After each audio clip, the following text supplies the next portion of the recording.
Hi guys, welcome back to episode 2 of our podcast. I'm going to introduce Lewis, who we've got today. He's a second year chiropractic student. Welcome Lewis, thanks for coming in to join us. Thank you, so it's nice to be here. And I'm going to also say Salaam Alaikum. Walaikum salam. And Ramadan Mubarak, because obviously we are fasting at the moment. Yes, we are. How are your fasts going? Alhamdulillah, it's actually going well. It's not too hard this year, so I'm glad it's going well. And how many Ramadans have you done now? I've done 3. This will be my 3rd as a Muslim, but I did one when I wasn't, which was actually way harder. But this is my 3rd as a Muslim. Okay, and this is your 2nd one in London? Yes. Being back in London? Yes, it is. So we're going to start with what led you to study chiropractic. Okay, so I know I wanted to go to uni. I just didn't know what I was gonna do, and I've always loved like health, sports, science, fitness, and I was gonna do physiotherapy. But whilst looking for that, I actually came across chiropractic, and I was like, I've not seen this before. It looks quite interesting, unique. And then I started to look into it, and I thought like I could really see myself doing something like that. I feel like I can make a difference, so I went ahead with it. And in your sort of journey into chiropractic, did you see any other or come across any other Black or Muslim chiropractors? I came across some Black chiropractors. Not here though. That's mainly America or some in New Zealand actually, but no Muslim ones. So at the time I wasn't a Muslim, or I was kind of just looking into it then. But I didn't really see anyone like that. So I was like, I could do that. I would like to represent that, shed some light into this area. And you very much fall into that very underrepresented group. So you're a Black male Muslim. Yeah, basically. So, how did your cultural and religious backgrounds influence your career choice? So obviously, what kind of background have you come from? So my mum is Nigerian and my dad's Jamaican. I always forget this about you. I forget that you're Nigerian and Jamaican. But the thing is, my family history is a bit different because my mum was actually adopted by a white English lady.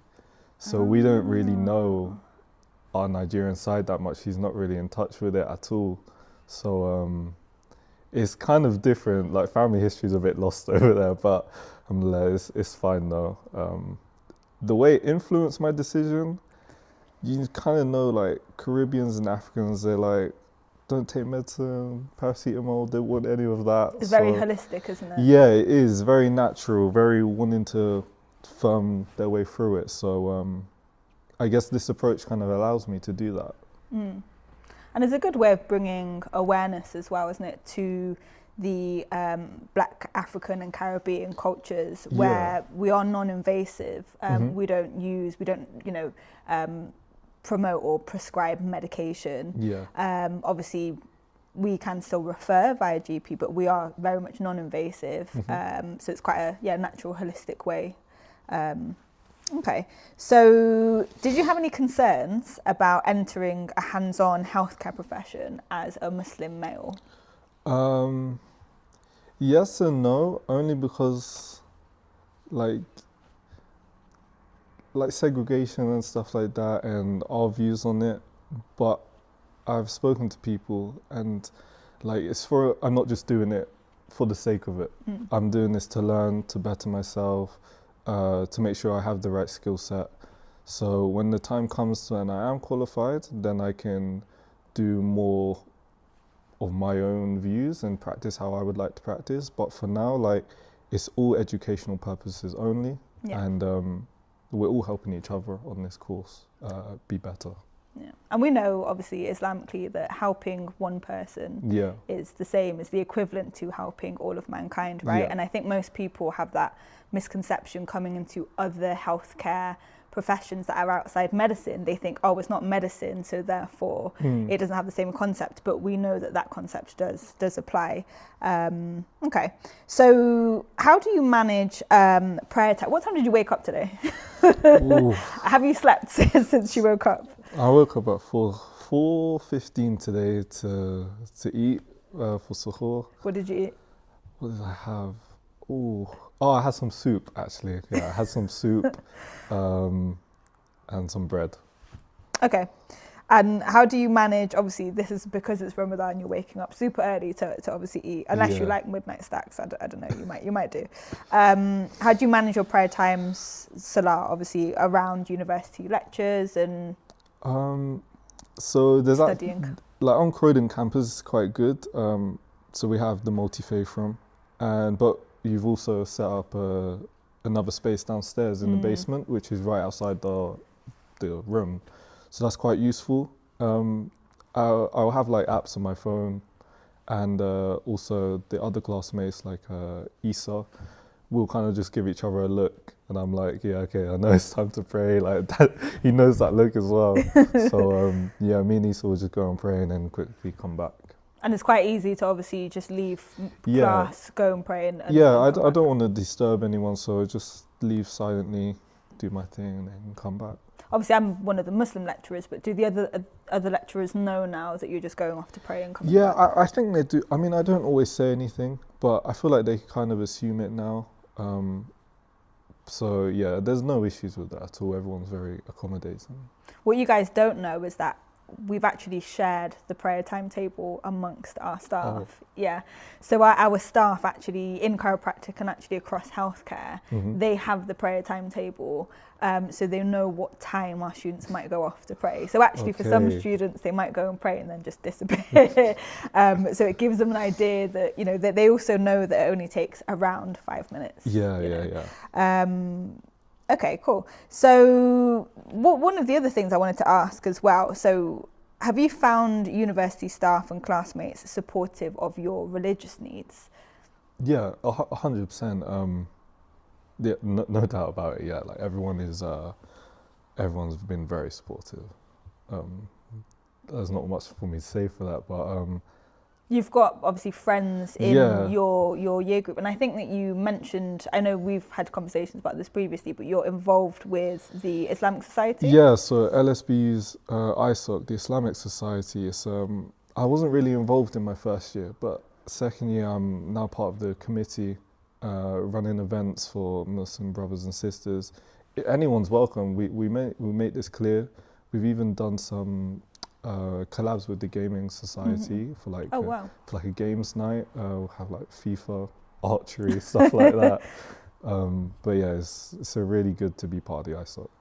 Okay, and what other sort of strategies or management tips have helped you balance faith? We'll come back to that. And your academic commitments. Balancing education and faith. So I feel like, especially in Ramadan, it's a bit harder because I find myself, I want to study, but I'm like, I don't have the energy to do it. Yeah. So I'll either study like after iftar, so after I've just broken my fast, I'll do it then when I'm fresh energy, I've got food, water, or I will actually do it early in the morning and then go to sleep.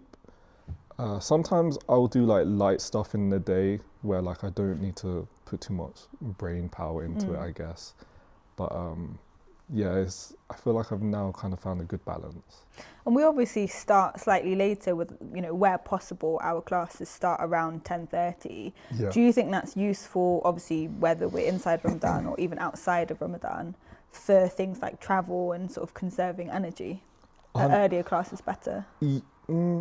I like how we start slightly later because it can make the travel for some slightly cheaper because it's off-peak. I feel like the time's more convenient because it's not too early where you're like, I don't really want to go in, and it's not too late either. It's kind of like a perfect time. So I'm really happy with the way like the timings of lectures are set up. Okay. And you mentioned about obviously focus and energy levels without food. Have you adjusted your study schedule? You mentioned already, obviously, you know, studying around, but what are you going to do when it comes to exams? Studying around sort of fasting. I know that we don't have anything imminently right now, but how would that look? How would that look? I'm just going to have to either force myself to study like low on energy, or probably just write down topics and break them down, make them really simple, so I can just attack it head on rather than making it like I need to make it easier for myself if I'm not feeling my best self. So it's about breaking down complex topics, making it simple, even asking friends for help as well. So yeah. You guys have the advantage that you actually don't need to fast through exams right now. Yeah. And actually, inshallah, you know, you probably won't need to do that later on either. I actually had to fast through exams. I can't imagine doing that. Yeah, so through exams for uni and for A-levels as well. We had Ramadan through that time period. So that was very interesting.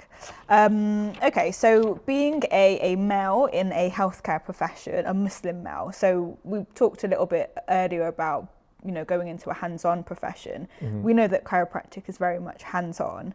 How have you navigated working with female patients or partners in class while still staying true to your beliefs? It's more about like communication. That's probably one of the most important things in the healthcare. Like asking for consent, telling your person what you're going to do. Are you okay with me doing this? If not, can you maybe change the way you're going to do it while still maintaining each other's values of who you're working with? But yeah, just the way you communicate about what's going on, that's the best way to go about it. Okay. And have you ever had to explain your religious considerations to like your patients or your colleagues or even like your friends and family? To my family, so not my patients or colleagues, but actually some colleagues, like at the workplace. Okay. I'll be like, can I go? Like I won't ask to go pray if it's quite busy, because I understand I'm at work. Okay. Like, I've got a job to do. But if it's quiet, I'll be like, do you mind if I just dip out for like 5 minutes? I'll be quick. They're very considerate.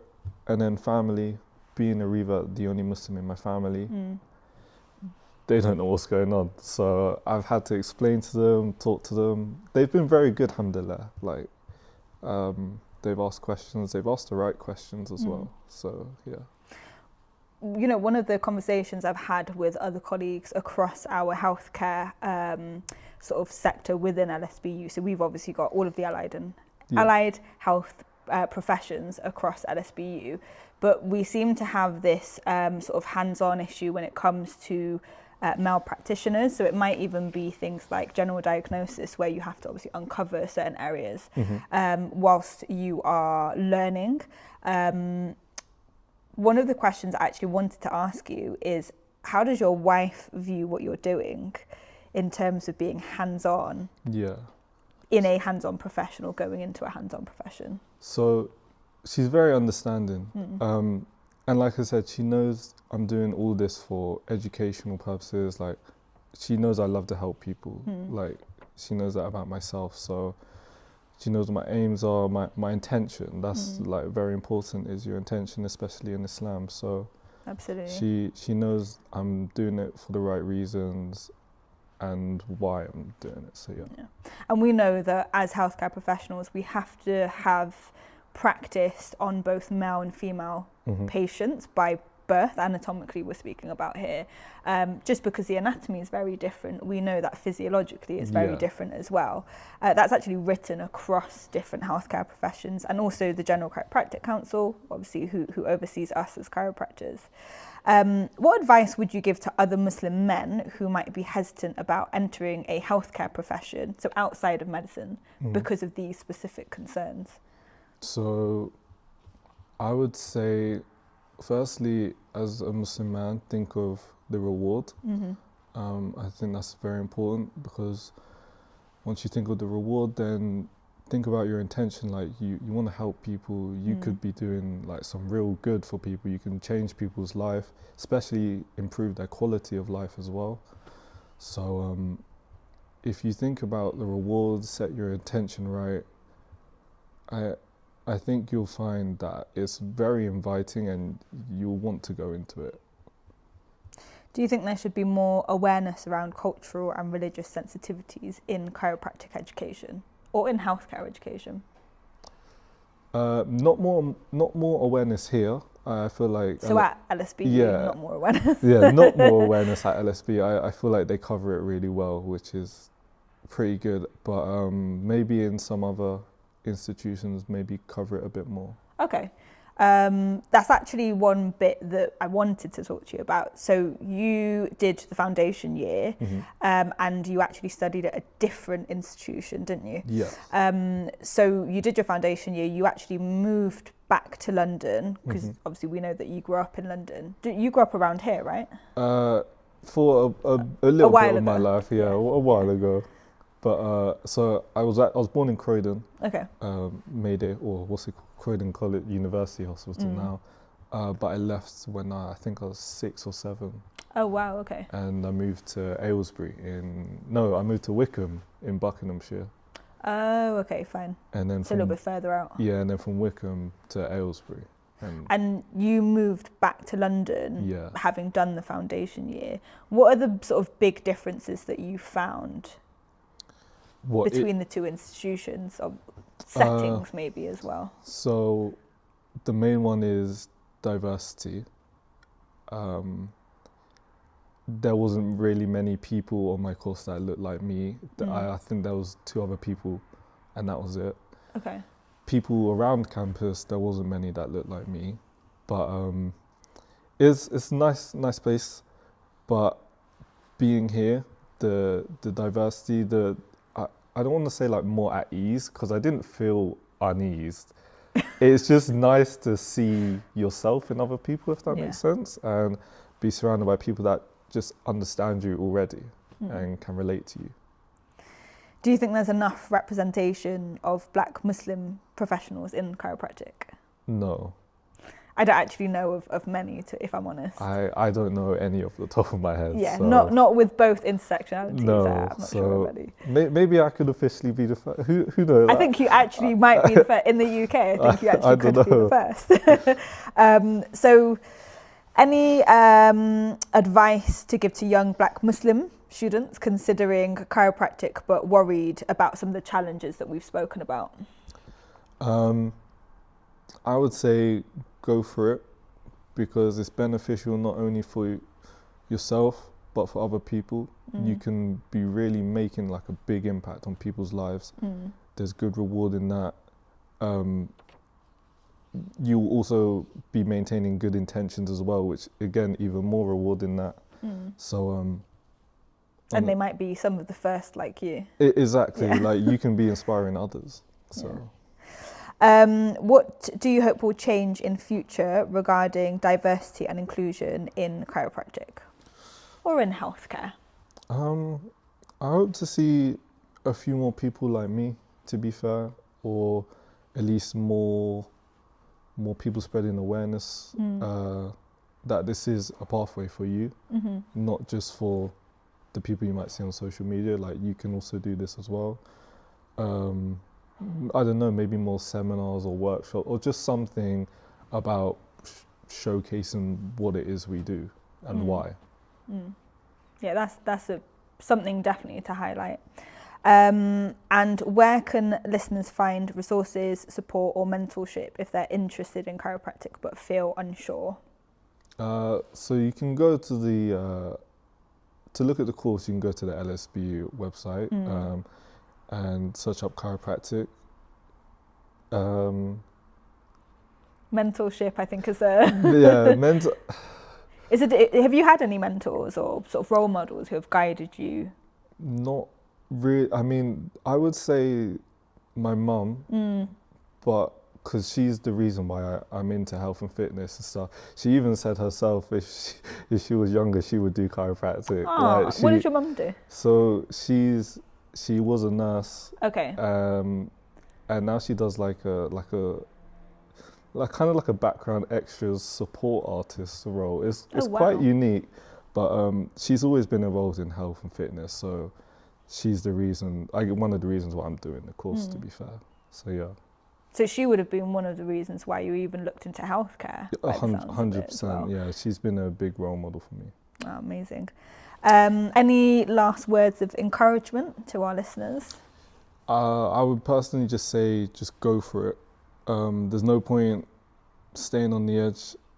because you can genuinely make a difference. You will enjoy it. Like I don't regret it one bit. It's been a very big decision in my life, but I love what I do now. So yeah. Favorite module on chiropractic? Ooh, definitely Chiro 2. Ah, I'm so flattered. I'm a visual learner. I'm a practical learner. Like I have to do it. I have to see it and then do it and stuff like that. And it's where you really feel like it's what your profession is about. Like you're really applying what you've learned about. So definitely Chiro 2. And just so our listeners know where to find you, because I know that you have been working on your social media presence. Yeah, I do some TikToks. They have to be modest. Lewis is always he's so modest and humble with what he does. No, yeah, I have a TikTok account. It's called Balanced with Faith. It's growing, to be fair. I do like what I do. I do enjoy it. And I feel like there's a nice balance, and I think it's quite inspiring for people considering chiropractic, for people considering healthcare to actually see your journey. Brilliant. Thank you. Thank you for having me.